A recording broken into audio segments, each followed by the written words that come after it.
Science काफ़ी ज़्यादा important topic है। आप किसी भी एग्ज़ाम की तैयारी कर रहे हो फ्रेंड्स, वो सभी क्वेश्चन जो आपके एग्ज़ाम के लिए इम्पोर्टेंट रह सकते हैं, मैं वो आपके लिए इस वीडियो में लेकर आया हूँ। मैंने आपके लिए सभी क्वेश्चन सेलेक्टेड और इम्पोर्टेंट लिए हैं। अगर आप किसी भी एग्ज़ाम की तैयारी कर रहे हो, ये वीडियो आपके लिए काफ़ी ज़्यादा हेल्पफुल होने वाली है। और फ्रेंड, हर एग्ज़ाम में इस टॉपिक से काफ़ी ज़्यादा क्वेश्चन पूछे जाते हैं। तो चलिए शुरू करते हैं फर्स्ट क्वेश्चन से। आपका पहला क्वेश्चन है, एलपीजी सिलेंडर के रिसाव होने पर निकलने वाला दुर्गंध किस कारण से होता है? तो इसका सही आंसर हो जाएगा option number C, ethyl mercaptan. Important point देख लेते हैं फ्रेंड्स। एलपीजी का फुल फॉर्म होता है लिक्विफाइड पेट्रोलियम गैस। एलपीजी में फ्रेंड्स ब्यूटेन और प्रोपेन का मिश्रण होता है। और जो फ्रेंड्स ये प्रोपेन और ब्यूटेन दोनों होते हैं, इसमें स्मेल नहीं होती है। आपने देखा होगा सिगरेट पीने वाले जो लाइटर होते हैं उसमें से स्मेल नहीं होती है, उस पर केवल प्रोपेन और ब्यूटेन पाए जाते हैं। नेक्स्ट क्वेश्चन कर लेते हैं, गोबर गैस यानी बायोगैस में कौन सी गैस पाई जाती है? तो इसका सही आंसर हो जाएगा ऑप्शन नंबर डी, उपयुक्त सभी। Friends, methane, carbon dioxide, nitrogen, तीनों चीज़ें गोबर गैस में पाई जाती है। यदि आपसे पूछा जाए गोबर गैस में सबसे ज़्यादा कौन सी गैस पाई जाती है, तो इसका सही आंसर होगा option number A, methane. Next question कर लेते हैं फ्रेंड्स, मनुष्य की आंख कितने मेगापिक्सल की होती है? तो इसका सही आंसर होगा option number A, 576। Friends, 576 megapixel की मनुष्य की आंख होती है। आपसे एग्जाम में कई बार पूछा जाता है जो मनुष्य की आंख का कौन सा भाग है जहाँ पे प्रतिबिंब बनता है? तो उसका सही आंसर हो जाएगा रेटिना। फ्रेंड्स, रेटिना पे जो है मनुष्य की आंख का प्रतिबिंब बनता है। और एग्जाम में कई बार ये भी पूछा जाता है कि कैसा प्रतिबिंब बनता है? तो इसका सही आंसर हो जाएगा वास्तविक और उल्टा। फ्रेंड्स, जब मनुष्य नेत्रदान में कॉर्निया वाला भाग दान करता है, ये आपको याद रखना है, ये काफ़ी इंपॉर्टेंट प्रश्न है, कई बार एग्जाम में पूछा जा चुका है।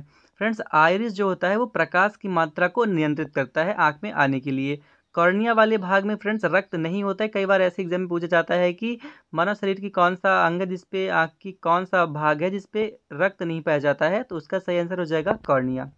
नेक्स्ट क्वेश्चन कर लेते हैं, परमाणु रिएक्टर में मंदक और प्रशीतक के रूप में किसका प्रयोग किया जाता है? तो इसका सही आंसर हो जाएगा ऑप्शन नंबर बी, भारी जल। इंपॉर्टेंट पॉइंट देख लेते हैं, परमाणु रिएक्टर को न्यूक्लियर रिएक्टर भी कहते हैं। न्यूक्लियर रिएक्टर दो प्रकार के होते हैं, नाभिकीय विखंडन और नाभिकीय संलयन, ये आपको याद रखना है। न्यूक्लियर रिएक्शन में यूरेनियम तत्व का प्रयोग किया जाता है और यूरेनियम का एटॉमिक नंबर होता है फ्रेंड्स 92, ये आपको याद रखना है। नेक्स्ट क्वेश्चन कर लेते हैं, महिलाओं में सेक्स हार्मोन्स को क्या कहते हैं? तो इसका सही आंसर हो जाएगा ऑप्शन नंबर डी, उपयुक्त दोनों। एस्ट्रोजन और प्रोजेस्टेरोन दोनों महिलाओं के सेक्स हार्मोन में होता है। फ्रेंड्स, अगर आपसे इम्पोर्टेंट क्वेश्चन पूछा जाता है कि पुरुषों का सेक्स हार्मोन क्या होता है, तो आपको याद रखना है टेस्टोस्टेरोन। नेक्स्ट क्वेश्चन कर लेते हैं, कांस्य ब्रॉन्ज कहते हैं दोस्त किसका मिश्र धातु है? तो ये आपको याद रखना है, ऑप्शन नंबर आपका सही हो जाएगा सी, उपयुक्त दोनों। कॉपर और टिन फ्रेंड्स दोनों ब्रॉन्ज जो होता है यानी कि कांसा, उसका मिश्र धातु होता है। इंपॉर्टेंट पॉइंट देख लेते हैं, मिश्र धातु को हम एलॉय भी कहते हैं, ये आपको याद रखना है। एलॉय होमोजीन्स मिक्सर होता है मेटल का और अनमेटल का। और कॉपर का जो सिंबल होता है Cu होता है और टिन का Sn, ये आपको याद रखना है, एग्जाम में कई बार पूछा जा चुका है। कांस्य फ्रेंड्स 88% होता है और कॉपर जो होता है 12% पाया जाता है। नेक्स्ट क्वेश्चन कर लेते हैं, तापमान बढ़ाने पर जब बर्फ पिघलता है तब बर्फ पर क्या प्रभाव पड़ता है? तो इसका सही आंसर हो जाएगा ऑप्शन नंबर डी, उपयुक्त दोनों। यानी कि फ्रेंड्स, तापमान बढ़ाने पर जब बर्फ पिघलता है तो घनत्व तो बढ़ता है और आयतन घट जाता है। एग्जाम में आपसे ऐसे भी क्वेश्चन पूछे जाते हैं कि जब तापमान बढ़ने पर जब बर्फ पिघलता है तो घनत्व क्या होता है? तो फ्रेंड्स, घनत्व बढ़ता है और आयतन घटता है। ये काफ़ी ज़्यादा इंपॉर्टेंट पॉइंट है, ये आपको याद रखना है। नेक्स्ट क्वेश्चन कर लेते हैं, तेल टैंकर में प्रयोग होने वाला शब्द बैरल कितने लीटर के बराबर होता है? तो इसका सही आंसर हो जाएगा ऑप्शन नंबर बी, 159 लीटर के। इंपॉर्टेंट पॉइंट फ्रेंड्स, जो एक एचपी यानी एक हावर्स पावर होता है वो 746 वाट के बराबर होता है। नेक्स्ट क्वेश्चन कर लेते हैं, भोपाल गैस दुर्घटना में कौन सी गैस का रिसाव हुआ था? तो फ्रेंड्स, इसका सही आंसर हो जाएगा option number A, methyl isocyanate. Important point देख लेते हैं फ्रेंड्स, जो भोपाल है वो मध्य प्रदेश में स्थित है और मध्य प्रदेश की राजधानी भी है।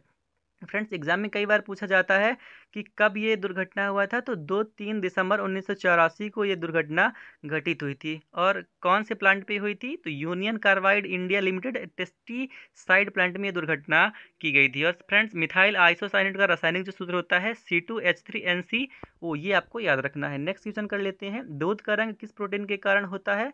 तो इसका सही आंसर हो जाएगा option number B, casein. Important point देख लेते हैं फ्रेंड्स। जो मेलेनिन के कारण शरीर की त्वचा का रंग अलग होता है और क्लोरोफिल के कारण पेड़ पौधे की पत्तियों का रंग हरा होता है। ये टॉपिक काफ़ी ज़्यादा इंपॉर्टेंट है फ्रेंड्स। इस वीडियो में हम आपके एग्जाम के लिए सेलेक्टेड और इम्पोर्टेंट क्वेश्चन लिए हैं। नेक्स्ट क्वेश्चन कर लेते हैं। ताजमहल का रंग सफ़ेद से पीला किस कारण से हो रहा है? तो इसका सही आंसर हो जाएगा ऑप्शन नंबर ए, अम्लीय वर्षा के कारण। नेक्स्ट क्वेश्चन कर लेते हैं। एचआईवी वायरस के कारण कौन सा रोग होता है? तो फ्रेंड्स इसका सही आंसर हो जाएगा एड्स। एड्स जो है फ्रेंड्स वो एचआईवी वायरस के कारण रोग होता है। इंपॉर्टेंट पॉइंट देख लेते हैं। एड्स का जो फुल फॉर्म होता है एक्वायर्ड इम्यूनो डेफिशिएंसी सिंड्रोम, और एचआईवी का full form human immuno deficiency syndrome exam में काफ़ी बार पूछा जा चुका है। फ्रेंड जो एड्स बीमारी का पता लगाने के लिए हमें एलिसा टेस्ट किया जाता है, ये आपको याद रखना है। हीरा किससे बनता है? इसका सही आंसर हो जाएगा option number A, carbon. Next question कर लेते हैं। परागकण फ्रेंड्स जिसको पॉलन ग्रेन भी कहते हैं, इसके अध्ययन को क्या कहा जाता है? पैलिनोलॉजी।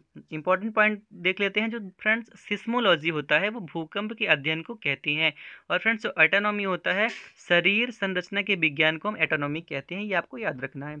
सिगरेट के धुएं में मुख्य रूप से पाए जाने वाला प्रदूषक और हानिकारक गैस कौन सा है? तो फ्रेंड्स इसका सही आंसर हो जाएगा ऑप्शन नंबर डी, उपयुक्त सभी। इंपॉर्टेंट पॉइंट देख लेते हैं। कार्बन मोनोऑक्साइड का सिंबल होता है फ्रेंड्स CO होता है, और बेंजीन का C6H6, और हाइड्रोजन साइनाइड का HCN। ये आपको याद रखना है, आपके एग्जाम के लिए काफ़ी इंपॉर्टेंट होने वाला है। नेक्स्ट क्वेश्चन कर लेते हैं। इंडियन गैस किसका मिश्रण होता है? तो इसका सही आंसर हो जाएगा ऑप्शन नंबर डी, उपयुक्त सभी। नेक्स्ट क्वेश्चन कर लेते हैं। कृत्रिम वर्षा कराने के लिए किस तत्व का प्रयोग किया जाता है? तो इसका सही आंसर हो जाएगा option number A, silver iodide. Next question कर लेते हैं। बोट कराने पर प्रयोग में आने वाली स्याही किस रसायन की बनी होती है? तो इसका सही आंसर हो जाएगा option number A, silver nitrate की बनी होती है बोट कराने की, जो आपके फिंगर पे स्याही लगाई जाती है। नेक्स्ट क्वेश्चन कर लेते हैं। सिरका निम्न में से किसका घोल है? तो फ्रेंड्स इसका सही आंसर हो जाएगा एसिटिक अम्ल का। एसिटिक अम्ल जो है फ्रेंड्स सिरका का निम्न घोल है। नेक्स्ट क्वेश्चन कर लेते हैं। जीव विज्ञान में प्रयोग होने वाला शब्द सेल किस वैज्ञानिक ने दिया था? तो इसका सही आंसर हो जाएगा option number C, Robert Hooke ने। फ्रेंड्स जो रॉबर्ट हुक है ना, उन्होंने जीव विज्ञान में प्रयोग होने वाले शब्द सेल का नाम दिया था। तो फ्रेंड्स आज के लिए बस इतना ही, मिलते हैं एक नए अपडेट के साथ।